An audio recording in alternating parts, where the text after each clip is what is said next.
Guys, welcome back to Building Aesthetics. This is Artemus Dolgin. I'm here with Arnold. That's it. I'm here with Arnold. You know what I'm saying? Don't say I can't have it. D-Lo Green. Cause that just makes me want it more. #1 status. Hey, what y'all thought? We're training arms. And what is your approach to training arms? And what are the basic principles in training arms in order to get them like this? Well, the way I train them now is much like guys like Arnold or Lee Priest would. It's pretty high volume, but very high intensity. So it'll be 20 sets for biceps, 20 sets for triceps. Sometimes I do biceps first and then triceps the other way around, or like today we're going to be doing supersets. I just get a better pump, it looks better for the camera.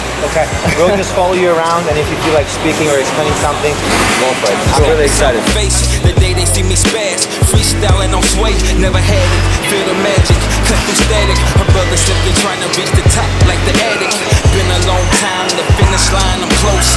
Baking with the grit, shout it, don't forget the toast. Bottles we stay popping, I feel like young Michael. Wash away my tears with this champagne shower. Country from the bottom, it gotta make you mad. Backpack flow, putting balance on my back.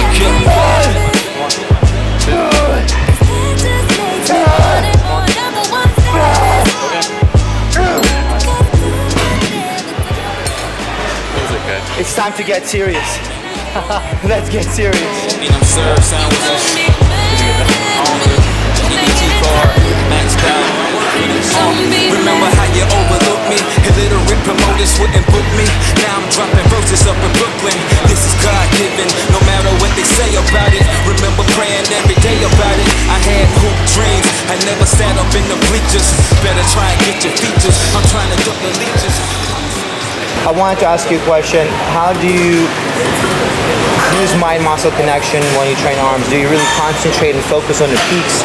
What does go through your mind when you're working your biceps? It depends what exercise I'm doing. Say for concentration curls, I'm thinking about a peak contraction, thinking about adding some height to the bicep. So I am thinking very consciously when I'm doing the exercise, visualizing how the muscle's going to look, once I'm finished with it, kind of thing.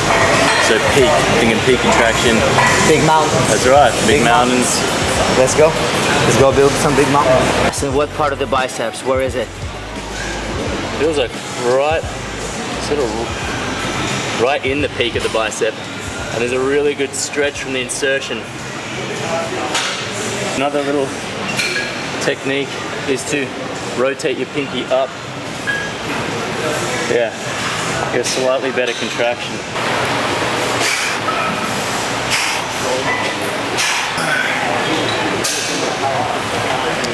So this is a little bit more of your volume to the arm workout that I usually do. Usually it's 3-4 exercises and I move on. With this guy, we're gonna be hanging here for another two hours, but what can be better than training arms for 2 hours? Yeah.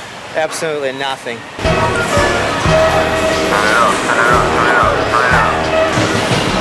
You know who I am.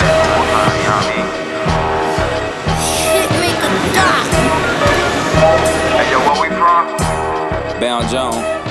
Channels, but welcome back, guys. I'm there with Joel. He plays third in physical culture contest. This guy from Australia. I come across a lot of talent. This guy is exceptional. That's why he's here. Joel, tell me, introduce yourself. This is your time.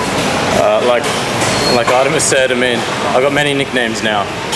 Arnold 70s, I like 70s, or Joel. That's what I thought. I was 70s. Yeah. That's 100% there. That's why I was a little confused. Yeah, you should look at his Instagram. It's all pictures of 70s. Like when I looked at it, I was like, man, did you come out of a time machine? Looking at that page, there is a special type of intelligence or mind, behind a page like that. And when you look at the guy's physique, you can really tell how precise his mindset is. And we just did training arms, and I picked up his philosophy on how to train arms. And usually, I'll be honest with you, man, just from one workout, I don't do that much volume for arms. No. Usually they tell you to stay away from that much volume, and especially if you're natural, and you're natural and you did so much more than I've done it, So that kind of impresses me, and I would love anyone that's watching this video to tune in and actually learn something, because this guy committed to staying natural, and something that I feel like I should have done, but I am where I am. And Joel, how long have you been training, and what you got you in bodybuilding? I've been training 10 years now. That's a good question. I think I always struggled with body image, and I was very, very skinny. I think I was around maybe 58, 59 kilos, which equates to, I don't know what that equates to in pounds. It's not very heavy. No. It's very light. I'm 30 kilos heavier now. So it was always to appeal to what it was that girls that I liked at the time. So if they like skinny guys, I wanted to try and look that particular way. And it was just thinking back on it in hindsight, it was so stupid. But that's what got me into bodybuilding. I saw an image, I think maybe my dad had bought a men's health magazine in Australia, and I saw an image of a guy on the front, and he was somewhere in between sort of bodybuilding and skinny. It was a fitness model, and I thought, okay, I want to look like that. And I tore that page out, and I tucked it away and pursued it, and I forgot about it, and I found it years later, and I looked at it, I thought, I think I'm beyond that now, but I was still chasing something, and that's when I fell in love with, I got introduced to pumping iron, and I fell in love with pumping iron and Arnold and Tom Platz, and then eventually I got into falling in love with the 80s bodybuilding. So it progressed, and because once upon a time I thought guys like Lee Haney were freaky, I didn't want to look like that, but I fell in love with it, so I did want to look like that better. How often people pick on you as Arnold? A lot now, maybe. When I was pale, not so much. You know, I think the tan helped a lot. I put time into tanning as well. Everything. Do you find resemblance on your own? I do. I mean, the midsection was something I first noticed.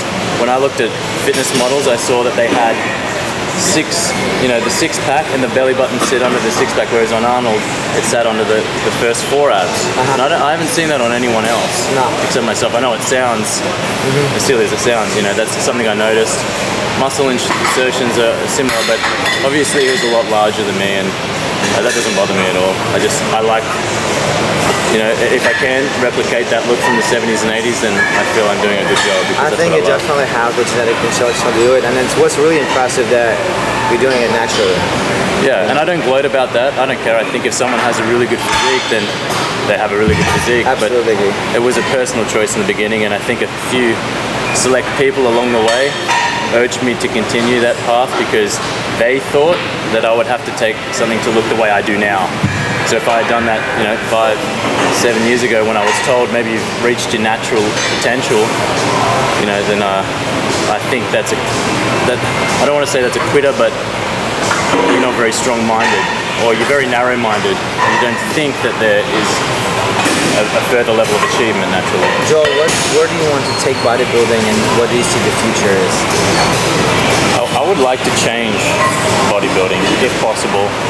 I know it's very, in my opinion, it's very skewed. The judging, especially in competition, the judging, the fake tan, the criteria, I disagree with almost wholeheartedly. That's why someone like me, I will never win.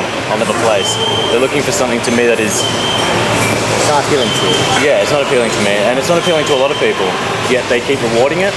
I would like to change that eventually. We've tried to change that. Yeah, we've tried to change that in our physical contest. It's changing. We kind of got the same outcome. That's why I say it. I will never compete in another competition, and it's not because Artemus has asked me not to. He hasn't mentioned that at all. He encourages people to compete in as many federations as possible, and it's because as soon as they do compete in his, I think they'll agree with me that is the most enjoyable and it's the most rewarding because you get rewarded for looking truly, and I hate to use this word, but classy, for looking good. Joel, what is your plan for the future now? I will continue to pursue bodybuilding and work on my own business. From there, we'll see, I suppose. Joel, it's nice having you, by the way, guys. We're gonna go actually right now to. There's a place where Arnold took some pics, and your physique truly reminds me of Arnold, especially the teapot, all that stuff. Yeah, I haven't seen anyone. There is a lot of kind of people that look like Arnold all around the world, but you are the closest built I've ever seen. You think? Yeah, absolutely. And if I would separate any physique from all the bodybuilding, and even to take Arnold's personality out of his body, I will cook that body. That would emphasize, that would symbolize his bodybuilding to me. Huge arms, massive barrel chest, very mythological, very powerful look. I mean, Frank Zane is beautiful, Sergio Bray is beautiful, but when Arnold did the double bice, that was something that could really captivate in your fucking mind, And when you hit the double bice, you have that resemblance. And a lot of people say, oh, he's a mini Arnold. well, they're taking out of equation drugs, and that's a huge factor. It takes you from here up to here. I'm looking forward to your upper here unfolding. Thank you. And then the yams with it as well. I don't normally drink fizzy drink. How many ounces? Just twist, but it's a special occasion. I'm gonna guess about 10 ounces. The yams are kind of heavy. They promised me a twisted open. But I'm guessing that I'm somewhere in there. Somebody did bicep too hard. You're good. Trained a little too hard. Okay. I think you're probably on that. Okay. This looks nice though. Should I put this on my house account or? I'm gonna go over here. Joel, what do you eat normally? What do you eat normally? Because most of the guys would like to know, oh, he's natural, there must be something he's doing different. Can you describe your diet just in a few words? Foods from the earth. You know, I think if it's had a life, it's probably good for you. If it's had a good life, and by that I mean, you know, say the dairy industry or meat industry, even fruits and vegetables. There's pesticides, there's permeate in dairy. It's not very good for you. I try and cut out all dairy, and the meat I do eat is I try and at least make it wild caught. For example, fish, salmon. Wild caught salmon. What are you doing back there? And the meat, good quality meat, and then a lot of fruit and veg, because people rely too much on supplementation, even like greens powder. I don't have any of that bullshit. You don't take any supplements at all? No, only sometimes I'll have creatine. If I'm not having enough red meat in my diet, then I'll have creatine. I do genuinely think it helps. What does your one day of eating look like? In the morning might be 6 scrambled eggs, spinach, tomato, pickles. I like fermented fruit. I like vegetables. Before and after a workout, I train twice a day, so I have carbs either side of my workout. That might be sweet potato or white potato, white fish or like some white fish or tuna, and some other vegetables. And then I'll mimic that same meal after my workout. With the inclusion of some fruit after my workout. That's the best time of day to have something high glycemic or fast absorbing. So I'll have fruit or I'll shake with fruit in it, but no protein powder, just eggs. And how do you get enough energy? How long are your workouts? If you train twice a day, how many calories do you consume in total? How much protein do you consume in total? I don't know. I have no idea. I don't count anything. I don't know.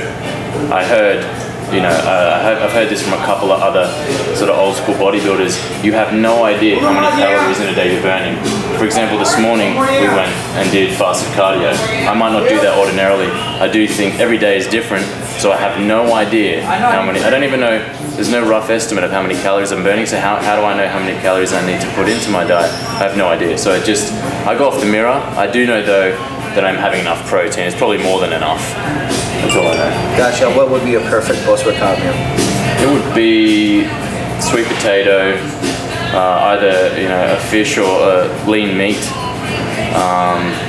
spinach, maybe wilted spinach, tomato, something like that. Something very similar. Pretty wholesome meal.